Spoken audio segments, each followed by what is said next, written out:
नमस्कार, वंदे मातरम। मैं हूं श्यामगिरी। आप देख रहे हैं हमारा चैनल मुद्दा भारत का। मुद्दा भारत का यानी मुद्दा आपका।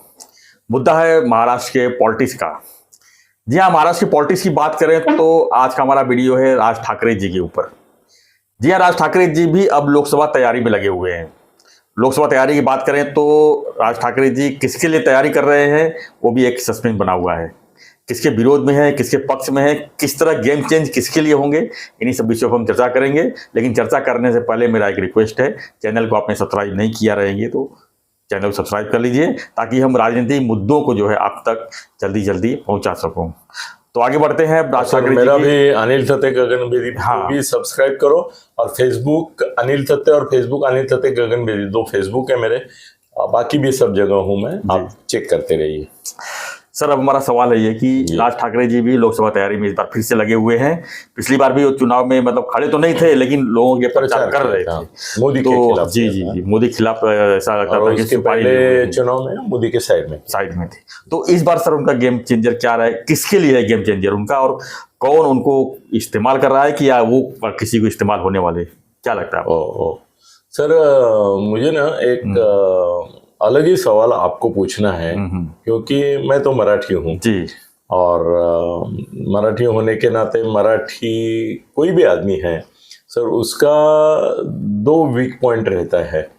एक रहता है मराठी के जो दैवत है, महाराष्ट्र के दैवत है, वो है श्री गणेश। तो हर एक मराठी आदमी के घर में आपको गणपति की मूर्ति, प्रतिकृति कुछ ना कुछ तो मिलेगा। नहीं सर, सबके घर नहीं है, मेरे घर में भी है। हाँ, नहीं, वो बात अलग है जी। तो और दूसरी एक शब्द आपको चमत्कारिक लगेगा कि भाई मैं ये नाम कैसे ले रहा हूँ, मगर कुछ भी बोलो आप, ठाकरे घराना, कुटुंब, फैमिली, डायनेस्टी, अच्छा शब्द रहेगा डायनेस्टी, इसके बारे में हर एक मराठी आदमी के मन में एक कोना रहता है। तो राज ठाकरे हो, उद्धव ठाकरे को कितना भी मैं टीका उसके ऊपर करता हूँ, फिर भी वो ठाकरे ये मैं भूल नहीं पाता। बार बार मेरे को ऐसा कभी कभी तो अपराधी लगता है कि यार मैं इसको इतना ठोक रहा हूँ क्योंकि वो गलती कर रहा है, ऐसा मुझे लगता है। मगर वो आखिर ठाकरे है। बाला साहब का मैं अगर एक जमाने में सहकारी था तो मुझे नहीं करना चाहिए, फिर भी मैं करता हूँ। तो सर, उत्तर भारतीय जो है, आप उत्तर भारतीयों के प्रतिनिधि, उत्तर भारतीयों के और ठाकरे फैमिली के संबंध हमी से मोहब्बत हमी से लड़ाई टाइप घूमते रहे। मतलब संजय निरुपम संपादक भी रहा, खासदार भी रहा जी। और मेरे ख्याल से 10-15 साल वो दोपहर का सामना का संपादक रहा। और बाला साहब ने, जिन्होंने हमेशा उत्तर भारतीयों के खिलाफ बोला, उन्होंने उत्तर भारतीयों के लिए सायं दैनिक निकाला जी। सबसे बड़ी बात, दोपहर सामना, लोग तो हैरान हो गए। मतलब जैसे छठ पूजा शिवसेना ने की तो लोग हैरान हो गए, वैसे तो आज उत्तर भारतीयों के मन में ठाकरे फैमिली के प्रति, उसमें उद्धव भी आते हैं, राज भी आते हैं, आदित्य भी आ जाता है, तो क्या भावना जनरली दिखाई दे रही है आपको? सर, मेरे से अगर पूछेंगे तो पर्सनली तो मैं देखा जाए तो मैं तो थाना में ही पला बढ़ा, पढ़ाई लिखाई सब मुंबई में हुआ और यहीं पैदा हुआ, और देख रहा हूँ शुरू से मैं कि जिस तरह से मुंबई में मतलब लोक संख्या उत्तर भारतीयों को बढ़ी, और अभी तो आप 40% हो गए जी, ज़्यादा ही तो मुंबई में तो मराठी ज़्यादा, हम 18% हो गए जी, मराठी 18%। तो सर, ठाकरे को मानने वाले सिर्फ मराठी नहीं है सर, क्या बात, सभी वर्ग के लोग हैं, और वो जानते हैं कि मुंबई में अगर रहना है तो मगरमच्छ से बैर मत रखो, पानी में मगरमच्छ से बैर मत रखो। मगर आप वो अलग तरीके से सोच रहे हैं, हम लोग उनको पॉजिटिवली सोच रहे हैं, मगर आप उत्तर भारतीय उनको निगेटिवली सोच रहे हैं कि वो मगरमच्छ है। वो नहीं, और मगरमच्छ सर दुश्मन से रक्षा भी करती है। हम उनको देवमासा समझते हैं और आप उनको शार्क मासा समझते हैं। मगरमच्छ जो है सहायता भी करते हैं ना सर। मुंबई में देखा जाए तो जैसे 92 में जिस तरह से लफड़े हुए सर, बाबरी मस्जिद ढाने के बाद जो दंगे हुए, उसके पहले भी दंगे हुए थे, लेकिन जो उस समय दंगे हुए तो लोगों के दिमाग में आ गया कि यार अगर शिवसेना है करके लोग बचे हैं, और तो रास्ते पे तलवार लेके टूट पड़े। और मुसलमानों की तो जैसे उत्तर प्रदेश गुजरात में हुई ना जी, बाद में वो तुम्हारा गोधरा कांड के बाद मोदी ने की, बाला साहब मोदी नहीं बन पाए क्योंकि वो उस प्रकार से उसका पॉलिटिकल ये नहीं उठा सके। तो मोदी ने जितने मारे होंगे, शाह ने और मोदी ने, उससे ज्यादा शायद ठाकरे साहब ने मुंबई में मारे होंगे। क्या मारे होंगे नहीं बोलते हैं। जी जी जी। तो दूसरी बात सर, ठाकरे जी की बात करूं अगर, तो ठाकरे कुटुंब की बात करूं, आज अगर सर जिस तरह से ये बढ़ते गए, आपस में टूटते गए, वो टूट जो है ना सर, ठाकरे कुटुंब को जो है ना, और ठाकरे पार्टी को जो है काफी तोड़ दिया ना। आज अगर मराठी एकजुट हो नहीं पा रहे हैं, कुछ राज ठाकरे में साहब के में है, तो कुछ उद्धव साहब के में है, कुछ बाला साहब के मानने वाले लोग अलग हैं, शिंदे साहब के साथ में चले गए।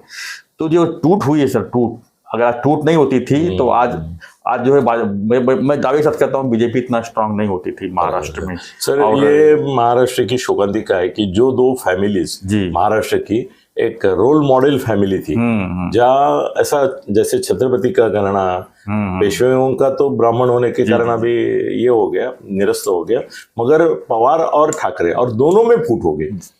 राज ठाकरे फूटने से इतना नहीं लगा था कि शिवसेना टूटी है, जी, जबकि वो राज ठाकरे था, जबकि फैमिली थे। हाँ, फिर भी शिंदे टूटने से लगा कि अरे ठाकरे टूट गए। पवार के साथ बहुत सारे लोग टूटे थे, मगर जब अजीत पवार टूटे तो लगा पवार फैमिली टूट गई।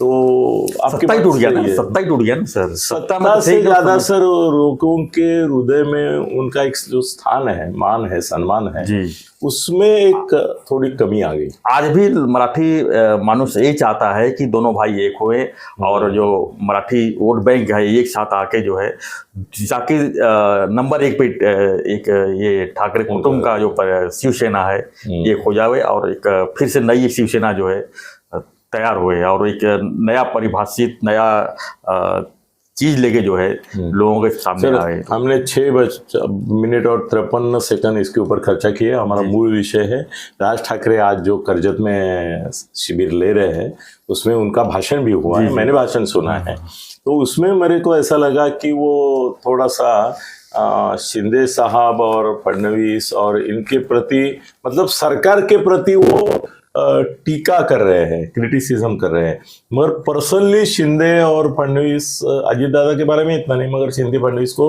थोड़ा संभाल के भी ले रहे हैं। तो ऐसा तारेवरची कसरत बोलते हम लोग का, वो ऐसा थोड़ा सा मुझे लगा कि वो बैलेंसिंग एक्ट कर रहे हैं। वो उनको दुखाना नहीं चाहते, दर्द देना नहीं चाहते, मगर सुनाना चाहते हैं, ऐसा मुझे लगा। तो ये सर चलेगा नहीं। क्या लगता है, स्क्रिप्टेड है वो? नहीं, राज ठाकरे स्क्रिप्टेड इम्पॉसिबल।